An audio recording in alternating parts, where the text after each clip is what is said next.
honestly, I've not really sat here a whole lot of times and thought, "Hey guys, this is a section we absolutely no fucking way should use." But I definitely felt that way during that whole section. I was like, Uh,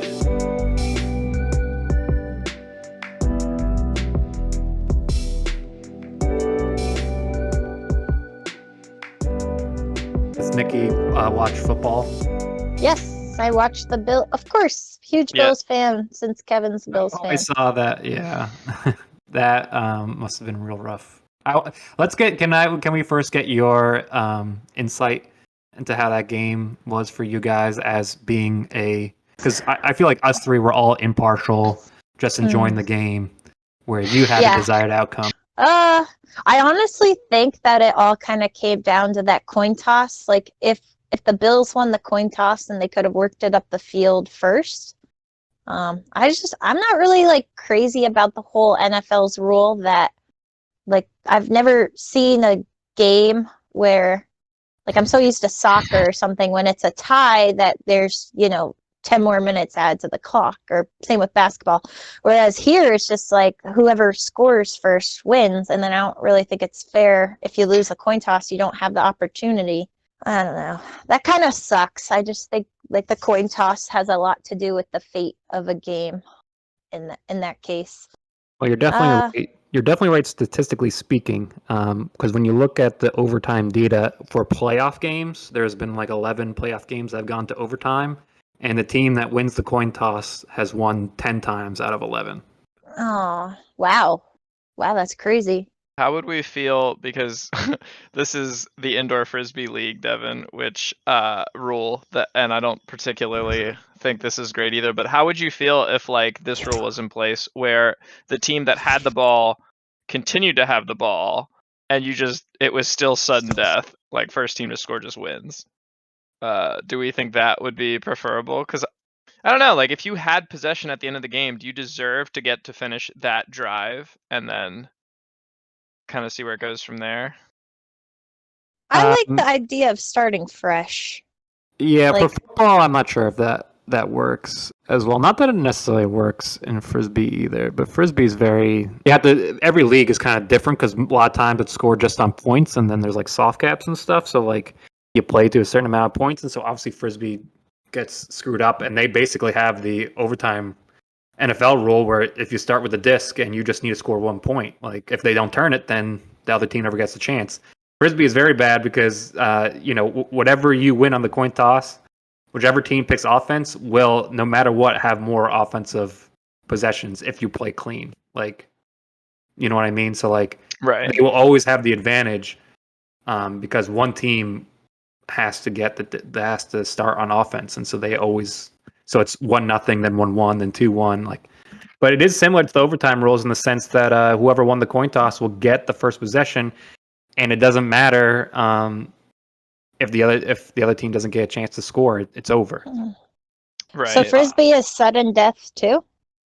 The indoor rules are. Oh, So the oh, indoor wow. rules for this is if it's at the end of the fourth quarter and the game is tied, and like you're in the middle of the field, and it like the clock is ticking down 3, 2, 1. You can just hold on to the disc, and then there's a 30-second break, and then you just pick up the disc where you were standing, and then you just keep on playing for another however long until someone scores, I guess. Which I do kind of like I mean, for football, I think clock management is very important. So I think it should be a factor that you are against the time. Because like Yeah. in Josh Allen's case, well, that one's a weird. This game in particular would be weird. But if you like win it on a game winning or on a game time field goal, then the other team just gets the ball, like you kick off and you just keep on playing, I guess. The thing that seems, I guess, unfair, for lack of a better way of looking at it, in both cases, is like if the game's tied at the end of what should have been not a tie, like one team should have won, you'd think that there would be a more like even way of determining how overtime would proceed, because it sounds like regardless of the sport, like starting on offense is to the advantage of, the team that gets to start on offense. So I feel like you'd be better off at least giving both teams the opportunity. Like Yeah, I guess realistically, you just have to give both teams a possession. If both teams score, then you'd have to give both teams another possession and essentially like keep it going that way until it was no longer even. Which I wouldn't think would take many possessions, arguably, but at least in football, like I don't know. It's not like it's not like every drive results in a touchdown. I don't know what the percentage of drives that result in scores are and like what the average points per drive would equate to, but So I was thinking we have a cannon on the 50-yard line, and it shoots the ball straight up in the air, and they just fight over the ball, and whoever gets to the end zone, there's no whistles or anything. They just like battle it out, and whoever gets in the end zone wins. That should be overtime. I feel like Just that would turns be into a brawl. brutal. I saw a proposal that was like the two coaches stripped down naked and fight to the death in the like middle of the field. All right. Well, I can see this conversation went a very realistic route. Here we go. Andy Reid would win every time. That's what I was thinking. Like Andy Reid is old and he is fat, but like he's got some mass. Like I feel like to think that he wouldn't kill the smaller Bills coach. I mean, He would kill and then eat them. Yeah. there was also like some quotes. When there was 13 seconds left, apparently, like he told Patrick Mahomes, "When the times look grim, be the Grim Reaper," or something like that. And like people are like, "Wow, that's like spooky." Yeah, words to live by.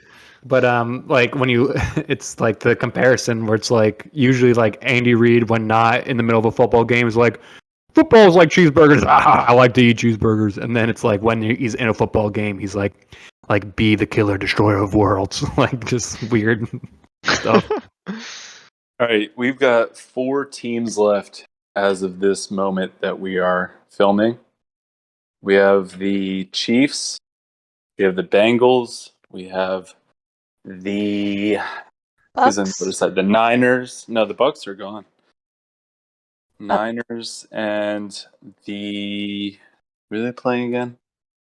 The Rams. Rams, yeah. Let's go through what's your guys' prediction? Super Bowl matchup. Let's say it out loud now. I put $5 at the start of the playoffs that the Bengals would win the Super Bowl. Wow. And I was thinking like I could probably cash out if they make it to the conference championships. But it's not worth it. So like I put $5 down to win $100 if they win the Super Bowl. Where did you bet it? On like a FanDuel sports app. Oh. And so right now, if I want to cash out, just take my money and run, they would give me like $9.50. Sounds like a good deal. You should go for that. Well, what that means is I get my $5 back and I make $4.50. Where, I mean, yeah. But like it just seems like I have the. But obviously, like I don't know if they're going to win the Super Bowl, and they're underdogs. They're going to be underdogs probably 2 weeks in a row if they end up winning this game. But like, no, why would I make $4 on a $5 bet? Like, I'm just teasing. I was trying to be sarcastic, but you didn't get it.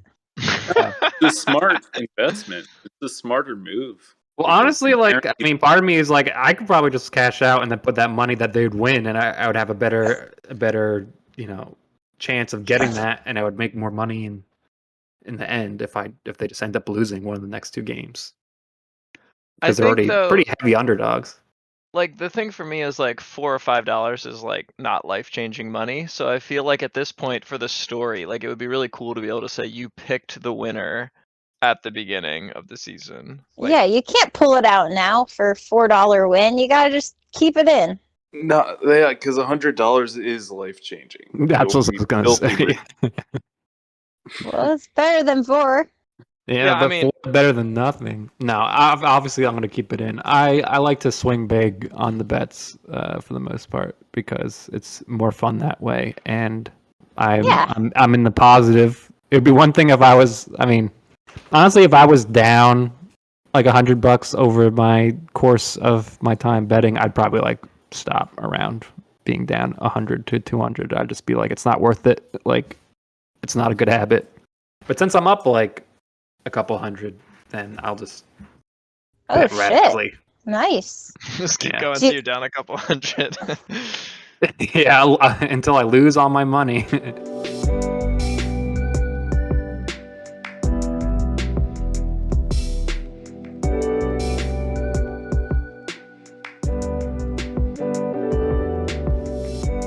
All right, who's winning it from the 4 teams? Definitely. I've never seen the Bengals or the other people play. I only saw the Rams play. So I'm gonna go with them. They were able to Rams defeat. are the most talented, but the Chiefs are pretty talented. So, I mean, the Chiefs are definitely more likely to win, but I will take the Bengals just because I think that if Burrow gets hot at the right time, then that's trouble, and Mahomes may have a letdown game after a massive high point. Sometimes when a team gets too high, it's hard to ride that. Then there's going to be a new low. So maybe that was like a Super Bowl type effort from Mahomes there and the Chiefs. So maybe they'll have a letdown the next game. So I'll predict the Bengals, even though I think the Chiefs are more talented. And then I don't know how the 49ers won against the Packers other than Aaron kind of froze up and stopped being Aaron Rodgers. But I'll definitely take the Rams over the 49ers. That being said, they're very talented, great defense, great wide receivers. So a Rams-Bengals matchup, that'd be fun. I would think that the Rams would win, though, even though I'd probably root for the Bengals. I always root for the underdog, especially if I have money on it. You're going to pick against the sexiest quarterback in NFL history who just beat out the favorites to win the Super Bowl? And Garoppolo is very sexy. But yeah, I'm not going to... Travis Kelce has more passing touchdowns than Garoppolo this postseason right now. So. Yike. People say the Eagles might go after him. I think he's actually like okay. I don't think he's complete garbage, but I just don't think he's like a top 15 quarterback. And so I don't know if it's that much of an upgrade over Jalen Hurts, and Jalen Hurts is younger. And from what I've seen, less injury prone. Yeah, that's fair. But Garoppolo can lead a team to a Super Bowl if you have a good roster. So I think he should be a desirable free agent just to to help a team that is talented but can't find a quarterback for a couple of years. Just to like Steelers may not be an awful spot for him. Yeah. Broncos may not be an awful spot for him. But who would you rather like run into when you're downtown at a bar and like make out with between Hurts and Garoppolo? Hurts. Really? Uh-huh. Why's that? I can't say it on the internet. I mean, I can't say it live. Hurts, for sure. I just looked up who Garoppolo was. But he's sexy though, right? Yeah, I guess. It's not my type. Dude dated a porn star. He dated a porn? No, that's sexy. Yeah. Garoppolo is very sexy, but can you list the people he's dated? Like Aaron Rodgers has a long list of intriguing partners, famous celebrities, universally acclaimed attractive people. He does, but they're all crazy people. Well, I am now viewing Aaron Rodgers as a crazy person, so that does kind of change things as far as like everything goes. I mean, Tom Brady is also has aged very well. He's more sexy now than he was when he was younger. And so when you think about it, there's really not that many ugly quarterbacks. Wentz wasn't that good looking. Ouch. Yeah. What are you trying to say, Nikki? You don't look anything like Carson Wentz or Carson Wentz. Shit, I can't even say the man's name. I've gotten stopped in the street 21 times since moving to Philly. People thinking I was Carson Wentz. What? That's. Yep. What do you think? Do you think you look like Carson Wentz? I look like a more attractive Carson Wentz with better hair. Yeah, I mean, for sure, better hair. And more attractive. Oh my God. for sure, all of it. For sure, all of it. Thanks. Dude, half the NFL quarterbacks are just going to be so mad about this episode with Nikki just roasting everybody. In the defense of your radar, Devin, I feel like most people liked Aaron Rodgers 5 years ago. I think you would have been in a minority if you didn't like him. Yeah, I mean there was some signs, and Fry even or Alex doesn't like him, so or knew like kind of picked up on that. I mean, like he's like estranged from his family, like he doesn't hang out with his family anymore, doesn't like associate with them, so that's like a red flag sort of thing. And Are like they divorced? No, he doesn't have he actually is engaged now. I mean, like his mom and his dad and his brothers and everything. I think Yeah, it's but are they divorced? Oh, I don't know. I don't know if that's relevant. Like, you guys got divorced, so I'm not seeing either of you ever again. I think it's actually What? because they were being super religious or whatever, and he's not as religious as them. Oh. That's part of it. Also, who knows? The family inner workings. It's personal. Well, another conspiracy theory is not confirmed, but there's some evidence that says he used to secretly, nothing wrong with this, but make out with his male roommate in college, and then made him sign an NDA, so he didn't tell anybody about their makeout sessions. And What would be I'm the more, big deal? yeah, I don't understand it, but Who cares? I don't know, guys. If I was rich and famous, you'd all be signing NDAs left and right. It probably wouldn't even be important stuff, but I'd just be like, anything I've ever done, don't bring it up. from all our makeout sessions, Chris. Exactly, yeah. The charity games. Yeah. We Yeah, if got you're some rich or good dirt famous- on you, Chris. I was gonna say, yeah, if you become rich and famous, I'm just gonna pull up all my old videos from my freshman year and just be like, hey, need another NDA, couple compensation here, Chris. Otherwise, I'm gonna release it. Is the flash on? Yeah. Alex would have to have us do the most NDAs, though, out of all of us. That's Why is probably that? fair. Yeah, if I had a video of us being drunk on YouTube.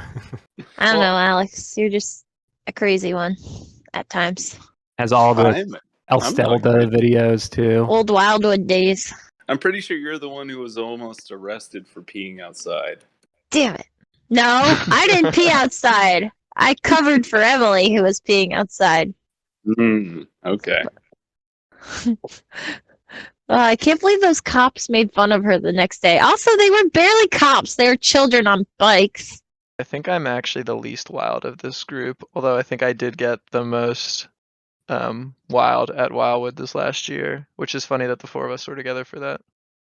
I wasn't there, but sure. Oh, were you there the year before, Nikki? I feel like I'm mixing them up. Yeah. I remember you and Kevin were there. Yeah, Because yeah, we were Chris. at the same house. I was gonna say, Chris, you don't really remember this past Wildwood that well, so True. you're not sure who the fuck was there. No, that's the closest Shab and I have ever been as far as we were definitely best friends. For that weekend, it was we were inseparable. Courtney was not happy. I was gonna say, yeah, Courtney was drinking too, and so she was like, "Why are they so close? Why are they all touching and everything? Getting jealous." She's like, "He doesn't do PDA with me like that." I'm like, "I'm just holding his hand and walking him home." You're like, he's not gonna remember this anyway, Courtney. It's fine. We walked up the steps and we're talking to someone, and then Chris looks at me in the eyes and sticks out his hand to hold my hand, and I was like, "Oh no!" I was he needs this. Yeah, I was convinced I was gonna get lost. I was like, "There's zero. I have no idea where we're going, and I have 0% chance I will make it back if I lose them." And I didn't know where my phone was. It was somewhere in my bag, but I did not want to have to try to look for it. And I was like, "Yeah, we are. This is gonna have to be a thing." Yeah, I think the main takeaway here is just there should never be time gated free drinks, because that is a problem, because then you have to get your money's worth, so you want to drink a lot before the time expires, and that's just a recipe for going a little overboard. Yes, I've been victim to that too, but also that's a very personal problem. I think a lot of people can handle it. To cut that off from everyone because we've made mistakes doesn't seem fair. That's probably true. It's also There great should- value. I mean, Yeah. I don't know. I'm not a huge fan of beer, and that whole truck is just beer. And then I'm always kind of sobering up, and then all these people are burying holes, shoving their dicks in the holes and peeing in it, and then covering it up. I remember this memory of just sitting there, and everyone was doing that around me, and I'm like, oh, I gotta get out of here. There's just piss everywhere. there was porta potties this year, so that Yeah, was. There's porta better. potties every year, but they're just A, not enough, and B, don't you have to walk out and then get back in line to walk in? Yeah. Nah, I was gonna Plus- say that beer garden was awesome. That was fantastic. The funny part though is that when we walked in, I'm pretty sure Alex is the one that said this, that couldn't really tell if you were propping me up or if I was propping you up, and then it was made immediately clear 5 minutes later. Oh yeah, I've got a video of it, and I still. Well, Well, maybe. What Nobody if will we? ever know. Ooh, I gotta see it. I'll sign the NDA.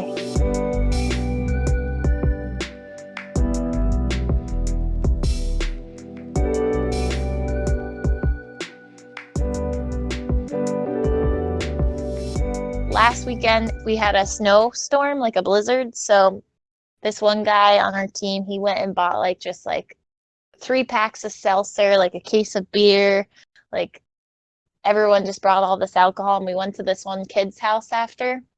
And this house was awesome. I'm like, why didn't we come here before? He has like a ping pong table. It was just like a fun time. And then I was trying to convince everybody to do strip flip, but no one was into it.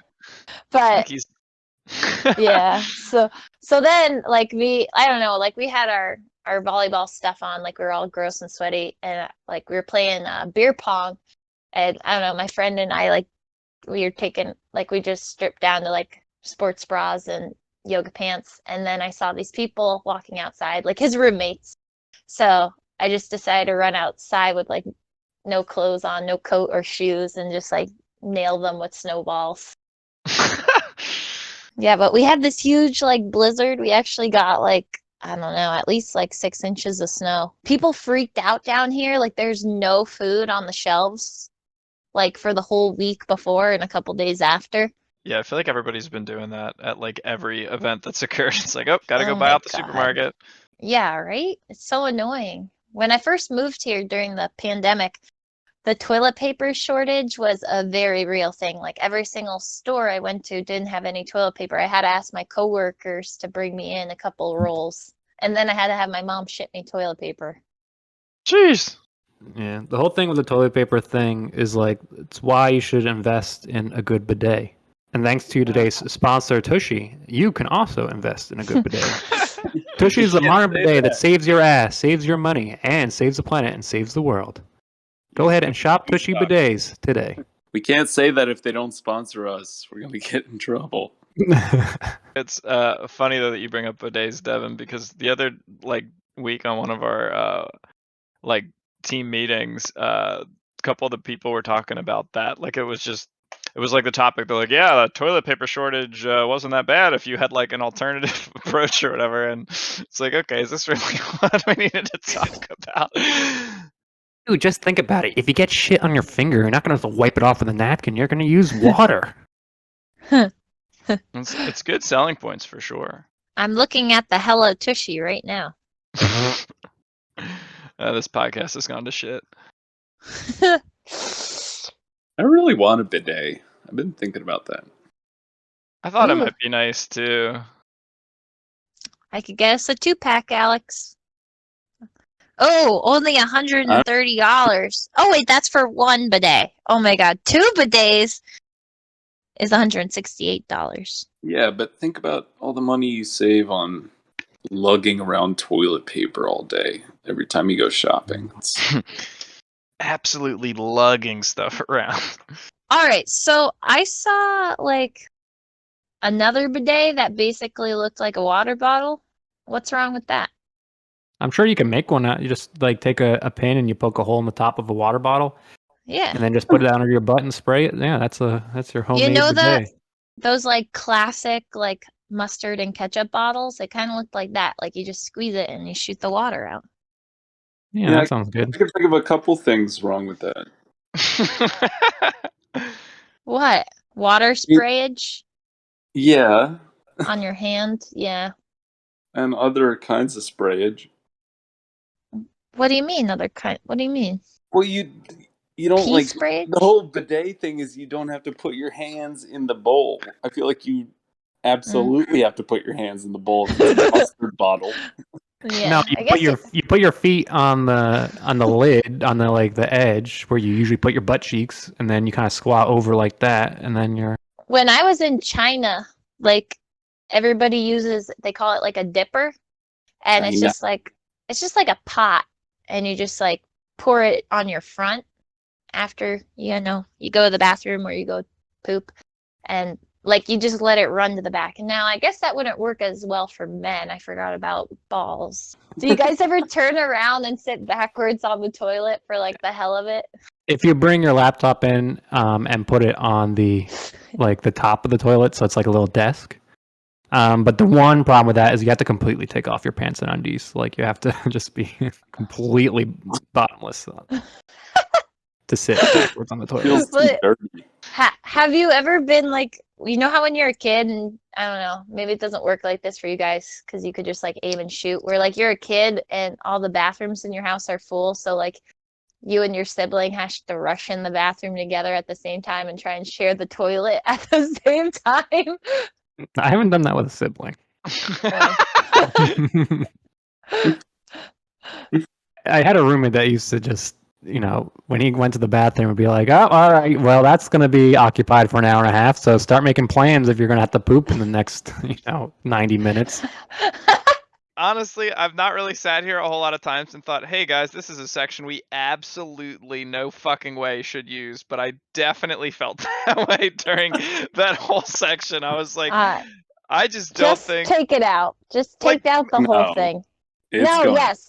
No. I think a moment or two just so that we can, and then we can have a little conversation right now about how we just spent 20 minutes talking about pooping, and then we can get that sound of Chris saying there's no fucking way we're using this. Yeah, I And like that. maybe I like one or two funny things that we can talk about, Yeah. Behind the scenes. We're at like 491, not listeners, listens, which is less impressive, but I'll take it. Oh yeah, that's way worse. Wow. Damn it, We're only Alex. at 491 listens, Yeah. and then we account for like, I don't know, at least 20% of that. Okay, this is on you guys for not marketing enough. Whoa! Nikki got her volleyball team listening. I mentioned it to my volleyball team. I'll bring it up to my frisbee team. Well, Devin and I will bring it up to our frisbee team.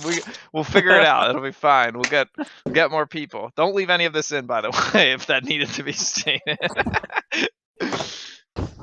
Alex was like, no. We should leave our marketing agenda in the Totally. bit.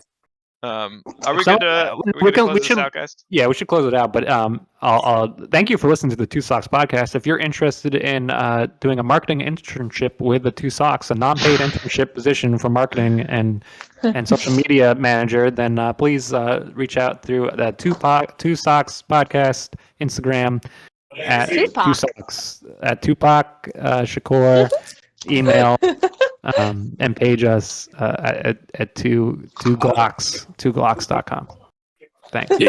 Keyword internship because we have a $0 budget. Paid internship, $0 paid. No, just experience and bragging rights.